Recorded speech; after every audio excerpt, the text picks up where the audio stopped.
आइए एक बार फिर से चलते हैं हम लोग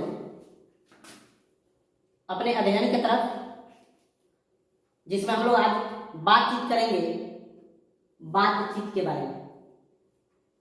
क्या बात करेंगे? बातचीत के बारे में आज हम लोग बात करेंगे। ठीक है। इस बातचीत पाठ के लेखक हैं बालकृष्ण भट्ट जी, जिनका जन्म हुआ है 23 जून 1844 को। कहाँ हुआ है? तो इलाहाबाद उत्तर प्रदेश में। जी हाँ, बालकृष्ण भट्ट, जिनका जन्म 23 जून 1844 को इलाहाबाद उत्तर प्रदेश में हुआ था। और इनके माता जी का नाम था पार्वती देवी। बहुत ही इंपॉर्टेंट क्वेश्चन है, आप लोगों को पहले ही हम बतला दे रहे हैं ताकि प्रश्न में जब चला जाए तो किसी प्रकार का दिक्कत ना हो। तो इस बातचीत की कड़ी में हम बात कर रहे हैं बालकृष्ण भट्ट द्वारा रचित बातचीत निबंध के बारे में। ठीक है। यानी कि बातचीत जो शीर्षक लिखा गया है बालकृष्ण भट्ट जी के द्वारा लिखा गया है, जिनका जन्म 23 जून 1844 को इलाहाबाद उत्तर प्रदेश में हुआ था। इनके माता पार्वती देवी एवं पिता बेनी प्रसाद भट्ट, जो पेशे से एक व्यापारी थे। और बालकृष्ण भट्ट जी की एक बहुत ही सुप्रसिद्ध भट्ट निबंध माला है, जो निबंध का संग्रह है। 2 खंडों में यह संग्रह है। और इनके द्वारा लिखित उपन्यास है रहस्य कथा, नूतन ब्रह्मचारी, 100 अजान एक सुजान, रसातल यात्रा, गुप्त बैरी, उचित दक्षिणा, हमारी घड़ी, सद्भाव का अभाव।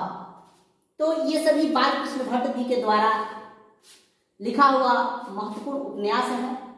आगे बढ़ते हैं इसमें, तो इन्होंने अनेक नाटक भी लिखे, जिसमें से प्रमुख है पद्मावती, बेणी संहार, शिशुपाल वध, दमयंती स्वयंवर, शिक्षादान, सीता वनवास, इंग्लैंडेश्वरी और भारत जननी, भारतवर्ष और कली, दूरदेशी, एक रोगी और एक वैद्य। यानी कि ये सभी इनके द्वारा नाटक लिखा गया था। और ये महान निबंधकार जो अनेक रचनाओं को सुसज्जित करते हुए इस हिंदी साहित्य को बहुत ही प्रसिद्ध सिद्ध हुए। ये दिगंत आत्मा 20 जुलाई 1914 को इस धरती को अलविदा कह गए। और इनके द्वारा ही लिखित बातचीत निबंध जो है 12वीं कक्षा का एक शीर्षक पाठ है, उसके प्रश्नों की तरफ हम लोग चलेंगे और देखेंगे कि इसमें कौन कौन सी महत्वपूर्ण बात बतलाए हैं। आखिर इस बातचीत में क्या बात छिपा है, इस बातचीत में क्या बात छिपा है, इसके बारे में जानना है। इस बातचीत के पीछे भी रहस्य है, उसी रहस्य को जानना है। तो चलते हैं हम लोग प्रश्न की तरफ। यहां पहला प्रश्न है हम लोग का, बालकृष्ण भट्ट की रचना बातचीत क्या है। तो आप लोगों को हम शुरू में ही बता चुके हैं कि बातचीत एक निबंध है। क्या है? बातचीत एक निबंध है। तो यहाँ आपका ऑप्शन है एकांकी, कहानी, यात्रा, संस्मरण, ललित निबंध। तो इस प्रश्न का आंसर क्या होना चाहिए? निबंध है, यानी कि option number D will be correct answer. कोई दिक्कत? चलिए आगे बढ़ते हैं। अगला प्रश्न है हम लोग का, बालकृष्ण भट्ट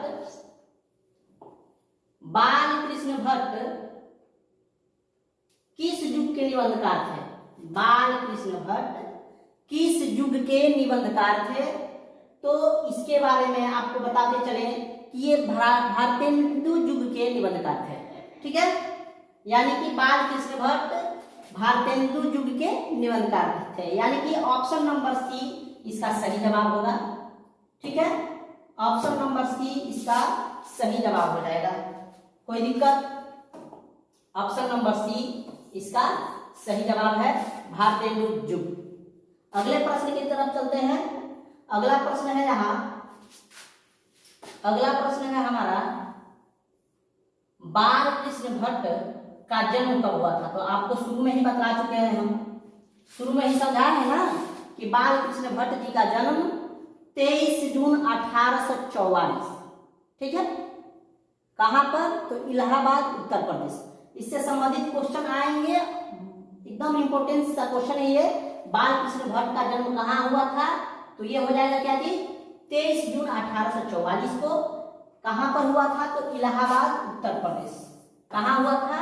तो इलाहाबाद, उत्तर प्रदेश में। ठीक है, कोई दिक्कत आपको? इलाहाबाद, उत्तर प्रदेश में हुआ था इनका जन्म। आगे बढ़ते हैं, अगले प्रश्न की तरफ चलते हैं। अगला प्रश्न है हम लोगों का, अगला प्रश्न है यहाँ, बाल कृष्ण भट्ट किस काल के रचनाकार हैं? यानी कि ये जो रचना कर रहे थे उस समय कौन सा काल चल रहा था? ठीक है, तो बाल कृष्ण भट्ट आधुनिक काल के रचनाकार हैं। ठीक है, आधुनिक युग का समय था, आधुनिक काल का समय था वो। ठीक है, हालांकि युग नहीं कहना चाहिए, आधुनिक काल का समय था जब बाल कृष्ण भट्ट रचना कर रहे थे। चलिए, तो इसका option number D will be correct answer. कोई दिक्कत? यानी कि बाल कृष्ण भट्ट किस काल के रचनाकार थे? तो आधुनिक काल के रचनाकार थे। अगले प्रश्न की तरफ बढ़ते हैं। अगला प्रश्न है, अगला प्रश्न कह रहा है यहाँ पे, बाल कृष्ण भट्ट के माता एवं पिता का क्या नाम था? बाल कृष्ण भट्ट के माता एवं पिता का नाम क्या था? बहुत ही इंपॉर्टेंट क्वेश्चन है, बार बार ये ऐसा क्वेश्चन पूछा गया है कि बाल कृष्ण भट्ट के पिता का नाम क्या था, या वे पेशे से क्या थे, या उनके माता का क्या नाम था। तो इस क्वेश्चन पे ध्यान दीजिएगा आप लोग। बाल कृष्ण भट्ट के माता का नाम था पार्वती देवी एवं पिता का नाम था बेनी प्रसाद भट्ट। तो इसमें देख लेंगे हम लोग कि कौन सा ऑप्शन सही है, पार्वती देवी और बेनी प्रसाद भट्ट। तो यहाँ है पार्वती देवी और बेनी प्रसाद भट्ट, यानी कि option number D will be correct answer. कोई डाउट? बढ़ते हैं आगे। अगला प्रश्न है हमारा, अगला प्रश्न है, बाल कृष्ण भट्ट के पिता बेनी प्रसाद भट्ट पेशे से क्या थे? तो आपको शुरू में ही समझा चुके हैं हम लोग कि बाल कृष्ण भट्ट के पिताजी क्या थे? पेशे से व्यापारी थे। क्या थे? पेशे से क्या थे वे? व्यापारी थे। ठीक है, तो यानी कि option number C will be correct answer हो जाएगा। कोई डाउट? अगले प्रश्न की तरफ चलते हैं। अगला प्रश्न है यहाँ पर, मनुष्य की बातचीत का उत्तम तरीका क्या है? यही तो इस बातचीत के माध्यम से हम लोग सीखने जा रहे हैं कि मनुष्य की बातचीत का उत्तम तरीका क्या है। ठीक है, तो ऑप्शन दिया गया है, विद्वतापूर्ण बात करना, तर्कपूर्ण बात करना, भीड़ से बात करना, अवाक होकर अपने से बातचीत करना। तो सबसे पहली बात यह है कि आपको बतलाते चले हम कि बातचीत जो है इस चैप्टर में, बातचीत में यह बतलाया गया है कि बातचीत के माध्यम से ही हम लोग अपने विचारों का आदान प्रदान करते हैं। बातचीत के माध्यम से ही हमें पता चलता है किसी के व्यक्तित्व के बारे में, कौन व्यक्ति किस प्रकार का है। ठीक है, बातचीत के माध्यम से ही हम लोग एक दूसरे के भावों को जान पाते हैं। तो इसमें कहा गया है कि मनुष्य की बातचीत का उत्तम तरीका क्या है? तो अवाक होकर अपने से बातचीत करना, यानी कि option number D will be correct answer हो जाएगा हम लोग का। Option number D will be correct answer. कोई दिक्कत? आगे बढ़ते हैं। अगला प्रश्न है हम लोग का, अगला प्रश्न है, संवाद में सबसे महत्वपूर्ण क्या है? संवाद में सबसे महत्वपूर्ण क्या चीज है? तो ऑप्शन दिया गया है, जिज्ञासा, तर्क, आत्मीयता, प्रवाहपूर्ण भाषा। तो आपको बताते चले कि संवाद में सबसे महत्वपूर्ण चीज होता है आत्मीयता। ठीक है, यानी कि संवाद में सबसे महत्वपूर्ण चीज क्या चीज है? तो आत्मीयता है, यानी कि option number C will be correct answer होगा आपका। आगे बढ़ते हैं। अगला प्रश्न है हम लोग का, कौन सी रचना बाल कृष्ण भट्ट की नहीं है? बहुत ही महत्वपूर्ण प्रश्न है और खतरनाक भी है। क्या कह रहा है? कौन सी रचना बाल कृष्ण भट्ट की नहीं है। अब आपको सारे ऑप्शन के बारे में ज्ञान होना चाहिए, तभी आप बता सकते हैं कि बालकृष्ण भट्ट की रचना कौन नहीं है।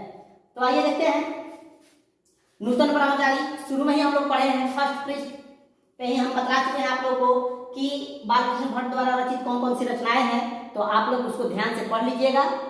नूतन ब्रह्मचारी बालकृष्ण भट्ट द्वारा रचित है, ठीक है।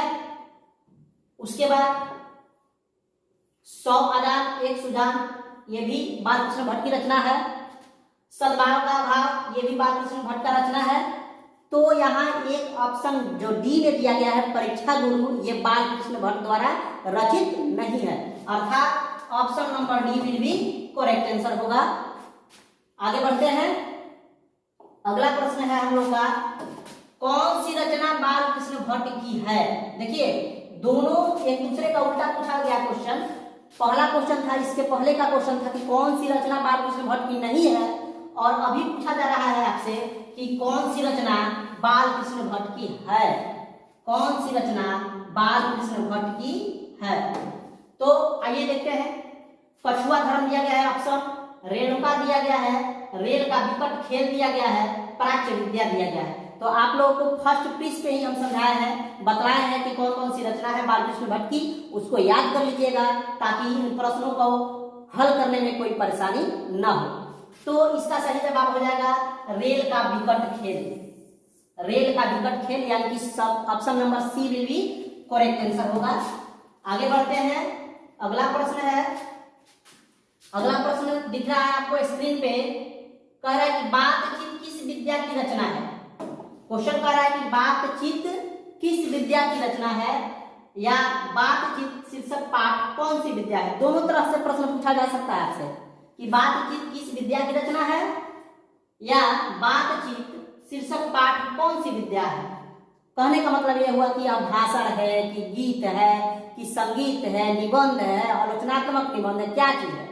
तो यह है एक निबंध, शुरू में ही बतला चुके हैं आप लोगों को कि बातचीत शीर्षक जो है एक निबंध है जो बालकृष्ण भट्ट द्वारा लिखा गया है। तो यह क्या चीज है, निबंध है, यानी कि option number D will be correct answer होगा। आगे बढ़े, चलिए अगले ये अपना प्रश्न है, हिंदी का एडिशन और स्टिल किसे कहा जाता है। प्रश्न है हम लोग का कि हिंदी का एडिशन और स्टिल किसे कहा जाता है। तो आप लोगों को बताते चले कि रामचंद्र शुक्ल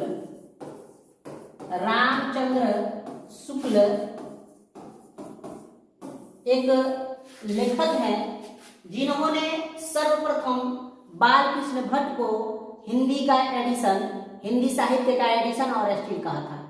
ठीक है, ऐसा भी क्वेश्चन आएगा आगे, लेकिन आपको बतला दें कि हिंदी का एडिशन और स्टिल किसे कहा जाता है। क्वेश्चन है तो किसे कहा जाता है, तो बालकृष्ण भट्ट को कहा जाता है, यानी कि option number D will be correct answer.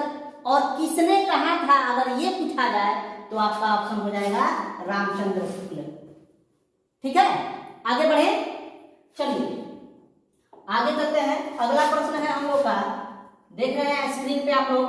अगला प्रश्न है, कह रहा है कि बालकृष्ण भट्ट को हिंदी का एडिशन और स्टिल किसने कहा। आपको इसके पहले अभी समझाया है कि बालकृष्ण भट्ट को हिंदी का एडिशन किसने कहा था सर्वप्रथम, तो वही नाम यहाँ पे आंसर हो जाएगा इसका, यानी कि रामचंद्र शुक्ल जो है option number B will be correct answer हो जाएगा।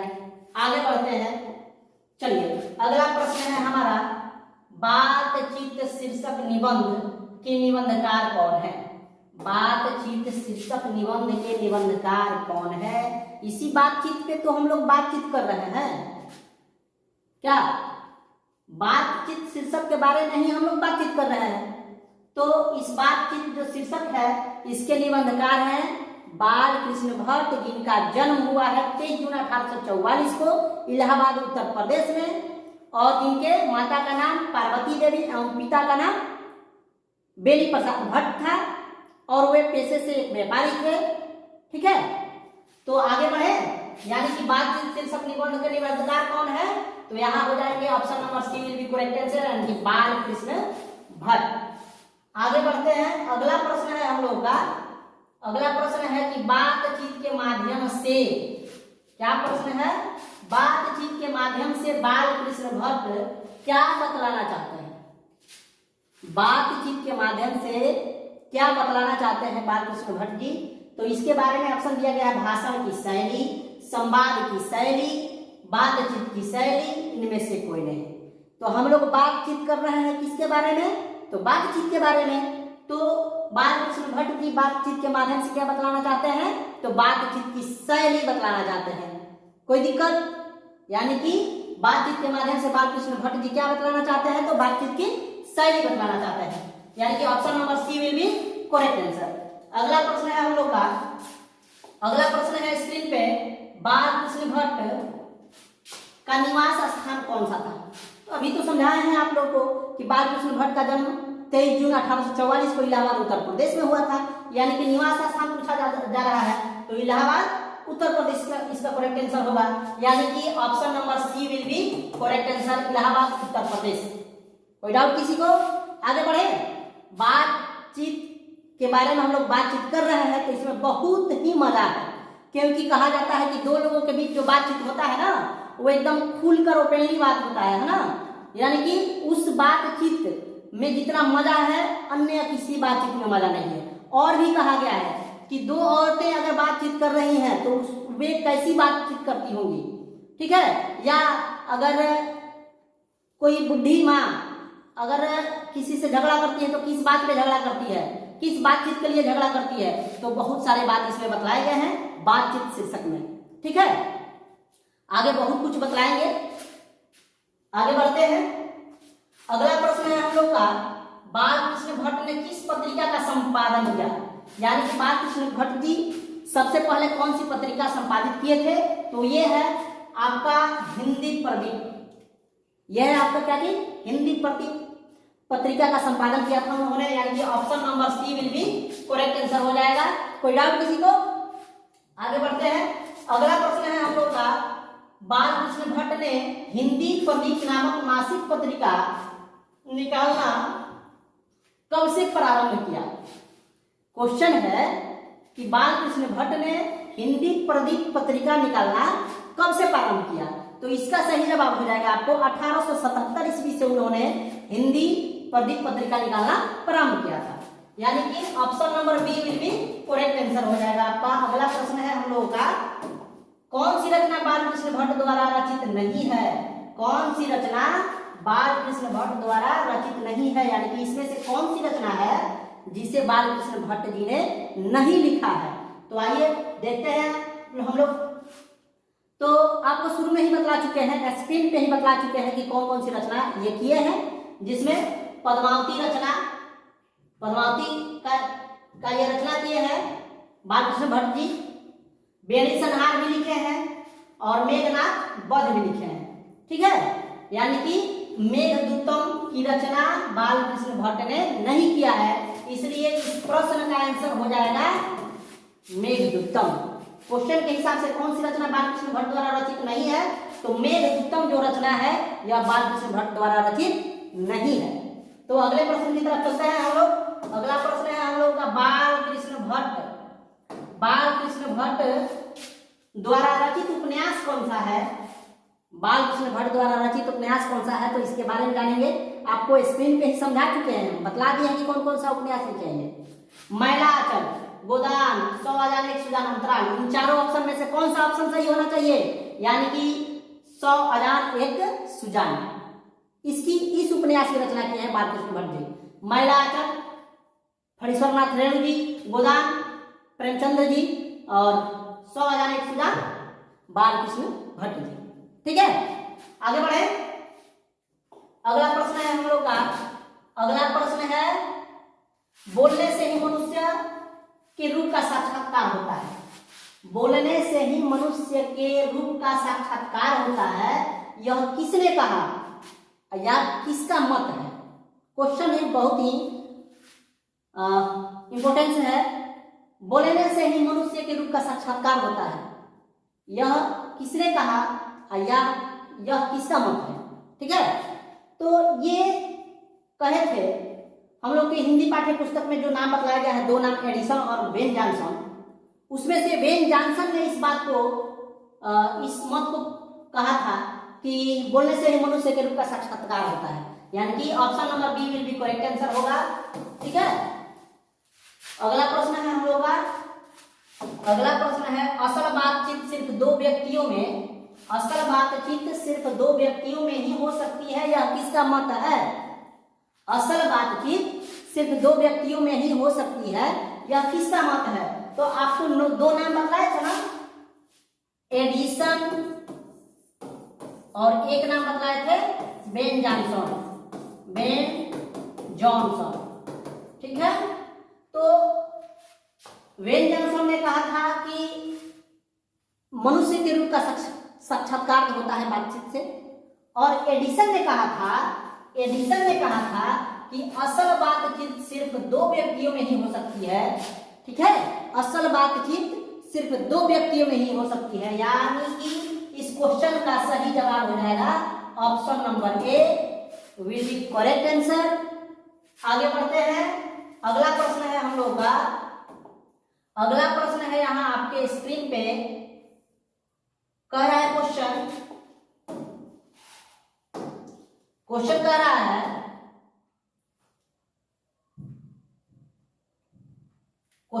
हम लोग का, एडिसन के अनुसार असल बातचीत कितने व्यक्ति या लोगों के बीच हो सकती है? एडिसन के अनुसार असल बातचीत कितने लोगों के बीच हो सकती है? तो इसका सही जवाब होगा दो लोगों के बीच असल बातचीत होती है, यानी कि option number A will be correct answer. Option number A will be correct answer, यानी कि दो लोगों के बीच होती है असल बातचीत। आगे बढ़े, अगला प्रश्न है हम लोग का, अगला प्रश्न है कि बातचीत से मन किस प्रकार का हो जाता है? यानी कि जब हम लोग दो लोग आपस में बातचीत करते हैं तो मन किस प्रकार का हो जाता है?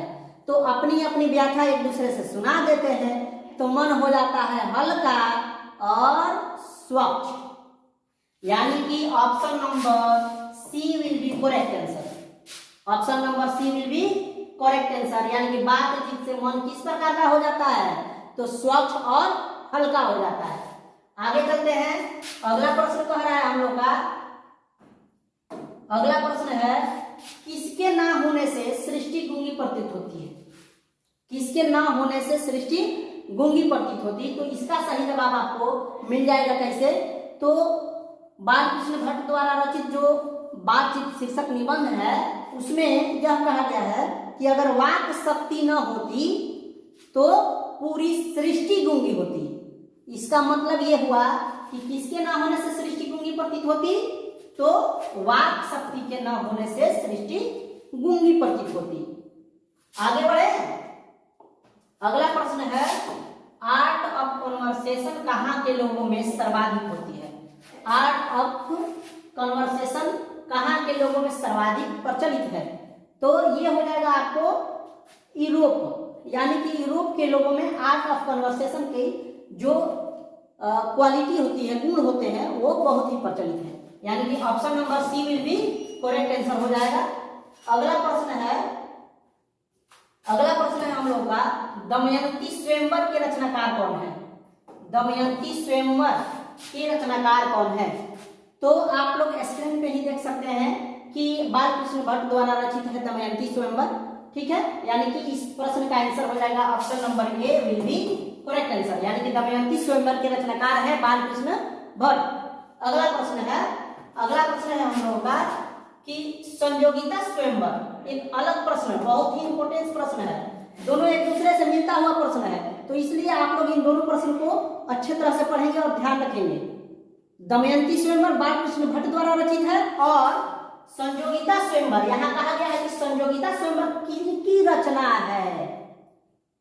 संयोगिता स्वयंवर किनकी रचना है? तो ये हो जाएंगे श्रीनिवास दास।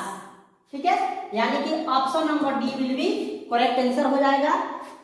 ध्यान रखिएगा, जो दमयंती स्वयंवर रचना है वह है बालकृष्ण भट्ट जी की, और संयोगिता स्वयंवर जो रचना है वह है श्रीनिवास दास जी की।